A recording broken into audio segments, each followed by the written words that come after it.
नीतीश कुमार तो इस वर्ड को रट ही लिए हैं, इतना भर हर भाषण में बोलते हैं। देखिए, इस यात्रा को देखने के लिए हमें 21 साल पुराने एक वाकये को याद करना होगा। और योजना आयोग के उपाध्यक्ष मोंटेक सिंह अहलुवालिया के साथ तो उनकी फोटो कवर पेज पे छपी थी, अगर आपको याद हो तो बड़ी देर तक उनकी चर्चा हुई थी। और तब नीतीश कुमार ने कहा था कि झोला लेकर गए थे और बोरा भर कर लाए। अब सम्राट चौधरी झोला लेकर गए हैं या नहीं गए हैं, वैसे भी उनके जो राजनीतिक आका है, देश के प्रधानमंत्री, वो तो झोला उठाकर चल देने की बात कहते हैं। अपने राज्य की अर्थव्यवस्था को चलाने में उसके टैक्स रेवेन्यू का कितना योगदान है, तो सबसे कम बिहार का है। 2-2, 3-3 फिल्में बस में फिल्म चलती थी, वीडियो कोच बस का नाम होता था, खत्म हो जाती थी तब मोतिहारी पहुंचते थे। नमस्कार, बड़ी बहस में आप सबों का स्वागत है। और आज हम बड़ी बहस में बात सम्राट चौधरी के दिल्ली यात्रा की कर रहे हैं। जी हाँ, मतलब दशकों बाद बिहार में एक ऐसी सरकार बनी है जिस सरकार का रिमोट कंट्रोल दिल्ली के हाथों में है। कांग्रेस के शासन में हुआ करता था और 90 के बाद बिहार में ये परिपाटी खत्म हो चुकी थी। लालू, राबड़ी, नीतीश, जीतन राम मांझी, मतलब सत्ता पूरी तौर पर क्षेत्रीय दलों के हाथों में रहा। दिल्ली का कोई मायने नहीं रह गया था कि कौन मंत्री बनेंगे, कौन पदाधिकारी आपके सेक्रेटरी बनेंगे, कौन डीजीपी बनेंगे, ये तय बिहार के नेता कर रहे थे। लेकिन अब ये चीजें बदल गई हैं। कहां 90 और कहां 2026। इतने लंबे अंतराल के बाद बिहार में एक ऐसी सरकार बनी है जो सरकार खुद यह तय करने की स्थिति में नहीं है कि बिहार के चीफ सेक्रेटरी कौन होंगे, डीजीपी कौन होंगे, मंत्रिमंडल में कौन लोग शामिल होंगे। मतलब हर फैसला दिल्ली दरबार में होगा। तो मंत्री बनने के बाद, मुख्यमंत्री बनने के बाद पहली बार सम्राट चौधरी दिल्ली पहुंचे हैं। प्रधानमंत्री से 4 बजे के बाद उनकी मुलाकात होगी, गृह मंत्री से भी मुलाकात होगी, पार्टी के तमाम बड़े नेताओं से भी मुलाकात होगी। इस मुलाकात का मायने क्या है और इस मुलाकात के सहारे सम्राट बिहार को संदेश क्या देना चाहेंगे? तो हम सीधे चलते हैं दिल्ली। हमारे साथ अभिषेक जी जुड़ रहे हैं। हम अभिषेक जी से जानना चाहेंगे कि सम्राट चौधरी की इस यात्रा का मतलब क्या है। वैसे डबल इंजन की सरकार है और वह विपक्ष की भी सरकार रहती तो एक बार प्रधानमंत्री से मिलने का एक प्रोटोकॉल भी रहा है, नई सरकार का गठन हुआ है। लेकिन बीजेपी की सरकार है, पहली बार बीजेपी का कोई मुख्यमंत्री बिहार में बना है और उनकी पहली यात्रा है। अभिषेक जी, इस यात्रा को आप कैसे देख रहे हैं? देखिए, इस यात्रा को देखने के लिए हमें 21 साल पुराने एक वाकये को याद करना होगा। 24 नवंबर 2005, नीतीश कुमार तो इस वर्ड को रट ही लिए हैं, इतना भर हर भाषण में बोलते हैं।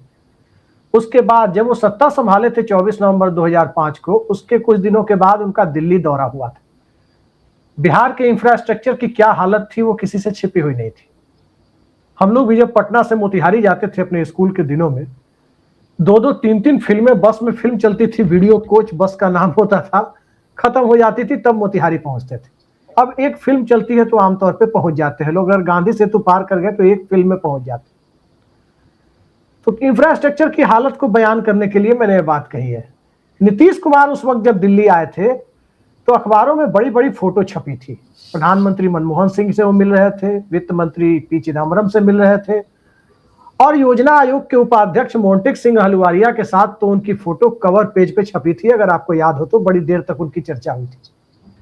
उसके बाद नीतीश कुमार पटना पहुंचे थे तो हम पत्रकारों की बिरादरी के बीच से ही उनके पास एयरपोर्ट पर ही सवाल पूछा गया कि दिल्ली गए थे, क्या कुछ हासिल किया है, क्या कुछ मिला है केंद्र सरकार से। याद कीजिए, नीतीश कुमार एनडीए के मुख्यमंत्री थे और सरकार यूपीए की थी केंद्र में, डबल इंजन जैसी कोई बात नहीं थी। और तब नीतीश कुमार ने कहा था कि झोला लेकर गए थे और बोरा भर कर लाए। अब सम्राट चौधरी झोला लेकर गए हैं या नहीं गए हैं, वैसे भी उनके जो राजनीतिक आका है, देश के प्रधानमंत्री, वो तो झोला उठाकर चल देने की बात कहते हैं।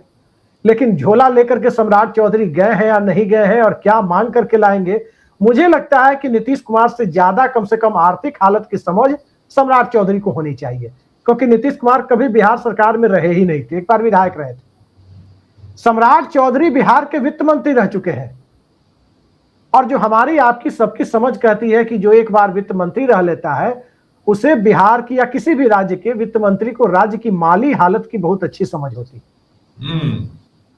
तो मुख्यमंत्री सम्राट चौधरी जब दिल्ली आए हैं तो ये सिर्फ शिष्टाचार मुलाकात तो नहीं होनी चाहिए। कल ही परसों मैं देख रहा था कि राज्यों का अपने राज्य की अर्थव्यवस्था को चलाने में उसके टैक्स रेवेन्यू का कितना योगदान है, तो सबसे कम बिहार का है, 25% के आसपास, मतलब 75% के आसपास वो रेवेन्यू के लिए दिल्ली के सामने मुंह जोड़ने के लिए तैयार है। इसके उलट आप तेलंगाना की स्थिति देखिए तो तेलंगाना 77% रेवेन्यू खुद जनरेट कर रहा है। तेलंगाना कोई समुद्री सीमा वाला राज्य नहीं है, जो नीतीश कुमार विशेष राज्य के दर्जे के लिए कहते थे कि हम लैंड लॉक्ड स्टेट हैं, यानी हमारे राज्य की कोई कोस्टल बाउंड्री नहीं है। वो तर्क वाजिब भी है, लेकिन आज की तारीख में उत्तर प्रदेश को भी आप देखें तो 48% टैक्स रेवेन्यू वो खुद जनरेट करता है। बिहार का रेवेन्यू कैसे बढ़े, कौन कौन से नए सोर्सेज हों, कैसे कुछ हद तक पलायन को रोका जाए, यानी मोटे तौर पर कह सकते हैं कि नीतीश कुमार ने जो बुनियाद डाली इंफ्रास्ट्रक्चर को दुरुस्त करके, उसके आगे भी विकास होता है। ये सम्राट चौधरी के लिए प्राथमिकता होनी चाहिए कि दिल्ली जाकर वो बात करें। जैसे अब आगे की बात हम क्यों कह रहे हैं, एक लाइन में हम सम अप करते हैं इसको। लालू यादव आए तो सामाजिक न्याय की बातें हुई और उनके पहले कार्यकाल में काफी हद तक चीजें उस दिशा में आगे बढ़ी भी थी। ये अलग बात है कि लक्षण चीजों के बदतर होने के पहले ही कार्यकाल में दिखने लगे थे, लेकिन सामाजिक न्याय से आगे आर्थिक न्याय की जरूरत होती है, वो लालू यादव कभी समझ नहीं पाए। और उस आर्थिक न्याय और सामाजिक न्याय को सामाजिक भागीदारी में बदलने जैसी जो चीजें थी, उसके लिए बिहार जनता दल परिवार के दूसरे मुख्यमंत्री की तरफ देखा और वो नीतीश कुमार थे। अब उसके आगे जरूरत क्या है? उसके आगे जरूरत है कि बिहार में पलायन को रोका जाए। और बिहार में शुरू से एक अजीब सी मान्यता खास करके ऊपर के लीडरशिप में रही है कि पलायन को रोकने की कोशिश, एकमात्र रटा रटाया नैरेटिव बताया जाता है कि बिहार में उद्योग लगाया जाए, उद्योग लगाया जाए। सवाल यह है कि जब तक आप शिक्षित लोगों का पलायन नहीं रोकेंगे तब तक आप अशिक्षित लोगों का पलायन नहीं रोक सकते। यह सबसे बड़ा सत्य है। यहां बॉटम टू टॉप की कोशिशें होती है। गांव देहात में लोग कहावत कहते हैं, हमारे यहाँ भोजपुरी इलाके में कहते हैं लोग कि अगला हर जैसे बहता है हल, वैसे ही पिछला हल भी बहता है। ये समाज के अंदर की बहुत बड़ी सच्चाई है, इसको स्वीकार करना होगा। उसको रोकने के लिए सम्राट चौधरी के पास क्या विजन है और क्या वाकई नरेंद्र मोदी और अमित शाह की जोड़ी या निर्मला सीतारमण इस चीज के लिए तैयार है कि बिहार के अंदर से पलायन को रोका जाए? मुझे लगता है कि इन सब चीजों पर अगर दिल्ली में बात होगी तो ज्यादा अच्छा है, लेकिन बहुत ज्यादा उम्मीद मुझे नहीं है। जी, ये एक और सवाल है अभिषेक जी कि मंत्रिमंडल विस्तार की बात हो, पदाधिकारियों को सेंट्रल पूल के जो पदाधिकारी हैं जो बिहार कैडर के ही हैं उनका बिहार ले जाने की बात, कई तरह की चीजें चर्चा है। क्योंकि बीजेपी शासित राज्यों में जिस तरीके से सरकार चल रही है, माना जा रहा है कि बिहार में भी सरकार उसी तरीके से चलेगी। मतलब रिमोट गुजरात के हाथ में, डेवलपमेंट की योजनाओं पर की हिस्सेदारी गुजरात के लोगों के हाथ में। तो क्या सम्राट शाह और मोदी के इस पैटर्न को स्वीकार करेंगे, ऐसा आपको लगता है क्या? देखिए, स्वीकार नहीं करेंगे तो उनके पास चारा क्या है, सवाल ये भी है। नेता तब असर्ट करता है जब उसका व्यक्तित्व उसकी राह में बाधा नहीं बनता। योगी आदित्यनाथ से भी यही उम्मीद की गई, लेकिन योगी आदित्यनाथ ने काफी हद तक इन चीजों को अपने ऊपर हावी नहीं होने दिया। उनसे थोड़े कम लेकिन काफी हद तक इन चीजों को अपने ऊपर हावी नहीं होने देने वाले एक और मुख्यमंत्री हैं देवेंद्र फडणवीस। लेकिन भारतीय जनता पार्टी के दूसरे मुख्यमंत्रियों की बात करें तो आप ये चीज नहीं देखेंगे, कहीं आपको दिखाई नहीं देगा कि क्या हो रहा है, कैसे हो रहा है, चीजें किस तरह से चल रही है, ये कहीं से आप नहीं देखेंगे। तो दिल्ली जा करके गुजरात लॉबी की कृपा बनाए रखने की कोशिश होगी, ना कि गुजरात लॉबी के हितों से टकराने की कोशिश होगी। राजनीति तो वही है अभिषेक जी। मतलब बिहार में कोई पहली बार विधायक बने हुए नेता को मुख्यमंत्री बनाने में गुजरात लॉबी कामयाब नहीं हुआ है। बिहार में ऐसे नेता मुख्यमंत्री बनने में कामयाब हुए हैं जो सिर्फ चेहरा बदला है, राजनीति वही है। लालू हो, नीतीश हो या फिर सम्राट हो, जो पिछड़ों की जो राजनीति है और जो राजनीति बिहार में 90 के दशक से शुरू हुआ है, सिर्फ चेहरा बदलते चला गया है। इसलिए सम्राट को मध्य प्रदेश के मुख्यमंत्री की तरह, हरियाणा के मुख्यमंत्री की तरह, राजस्थान के मुख्यमंत्री की तरह डंडा से हरकाया तो नहीं जा सकता है, जो इनका मिजाज है।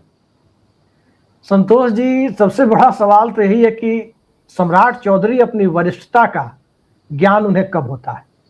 कई बार होता है कि अपनी ताकत का एहसास भी दिलाना पड़ता है लोगों को।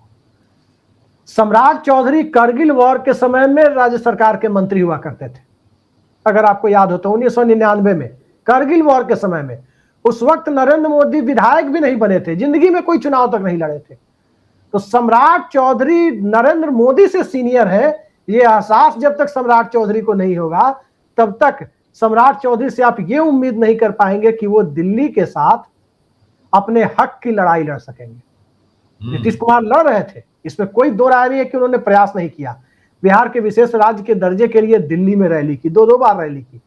भारतीय जनता पार्टी ने उस रैली में पार्टिसिपेट नहीं किया, सरकार उन्हीं के साथ थी, लेकिन तब भी उन्होंने रैली की थी रामलीला मैदान में। सम्राट चौधरी क्या करेंगे? विशेष राज्य वाला मामला तो अभी लगता है कि दफन ही हो गया है। हमारी भागीदारी क्या है भारत की अर्थव्यवस्था के अंदर? हमारी भागीदारी, जब हमारी आबादी बिहार की 7-8% है, क्या हमारी 7-8% भागीदारी है भारत की अर्थव्यवस्था में? नहीं है। ये भागीदारी आप जब तक सुनिश्चित करने की बात नहीं करेंगे तब तक कहां से आप दिल्ली के सामने आप अपना कोई ब्लूप्रिंट लेकर नहीं जाएंगे, तब तक कैसे होगा? और रही बात अधिकारियों की ट्रांसफर, पोस्टिंग और सेंट्रल डेप्यूटेशन से वापस बुलाने की, इससे कहीं कुछ नहीं होता है। जो अधिकारी लालू यादव के साथ काम कर रहे थे, जो अधिकारी बूटा सिंह के साथ काम कर रहे थे, वही तो नीतीश कुमार के साथ थे। जीएस कंग, जिनको राबड़ी देवी ने चीफ सेक्रेटरी बनाया था और वो बूटा सिंह के समय चीफ सेक्रेटरी थे, वही शुरुआत में 1-1.5 साल तक नीतीश कुमार के भी चीफ सेक्रेटरी थे। लेकिन उसके बाद सारे वो अधिकारी चले गए गताल खाने में, जो लालू और के करीबी थे। ऐसा नहीं है, वो चीजें तो अलग चीज है, लेकिन अलग चीज है कि धीरे-धीरे करके हटाया गया। तो नहीं, इस पर बहस की गुंजाइश नहीं है। चलते चलते आखिरी सवाल, क्या मंत्रिमंडल को लेकर, गठन को लेकर भी सम्राट को आजादी मिलेगी, या फिर केंद्र के अनुसार ही मंत्रिमंडल गठन का भी स्वरूप सामने आएगा? सम्राट चौधरी को कैबिनेट फॉर्मेशन के मामले में कोई आजादी नहीं मिल रही है, ऐसा मेरा मानना है। भारतीय जनता पार्टी की लिस्ट दिल्ली से तैयार होगी, जनता दल यूनाइटेड की लिस्ट 7 नंबर सर्कुलर रोड से तैयार होगी, चिराग पासवान के घर से लोजपा वाली लिस्ट आएगी, मांझी जी के घर से लिस्ट की जरूरत नहीं है, पहले से वो नाम आप जानते हैं, उपेंद्र कुशवाहा की लिस्ट की जरूरत नहीं है, उनका नाम पहले से आपको पता है। तो कैबिनेट गठन के मामले में सम्राट चौधरी की चलेगी, ये बात किसी के गले नहीं उतरती है। सम्राट चौधरी के मुख्यमंत्री बनाने के मामले में जो विधायकों की नहीं चली है, तो सम्राट चौधरी जो मुख्यमंत्री बन गए हैं नीतीश कुमार की कृपा से, उसके बाद सम्राट चौधरी की कैबिनेट के गठन के मामले में चलेगी, ऐसा मुझे दिखाई नहीं दे रहा है कि कैबिनेट फॉर्मेशन के मामले में अपनी चला पाएंगे। सवाल यह है कि जो कैबिनेट बनेगी उससे राज्य के हित में कितना काम होगा। रबर स्टंप मुख्यमंत्री रहेंगे, यही ना, जो केंद्र कहेगा यही करेंगे। बिल्कुल, भारतीय जनता पार्टी के अंदर अब कोई योगी आदित्यनाथ और देवेंद्र फडणवीस नहीं बनाना चाहता। चलिए, बहुत बहुत धन्यवाद, शुक्रिया। हमारे साथ दिल्ली से जुड़े हुए थे अभिषेक जी। रबर स्टंप मुख्यमंत्री के रूप में सम्राट चौधरी दिखेंगे, इनका ये मानना है। लेकिन बिहार की जो सियासत है ना, और उस सियासत में जिस तरीके से व्यक्ति बदल रहा है, पॉलिटिक्स स्थिर है, ऐसे में शाह और मोदी के लिए बहुत आसान नहीं होगा सम्राट पर कंट्रोल करना। चलिए, इस बड़ी बहस को यहीं खत्म करते हैं, फिर किसी नए मुद्दों के साथ हमारी आपकी मुलाकात होगी। फिलहाल इजाजत दीजिए, नमस्कार।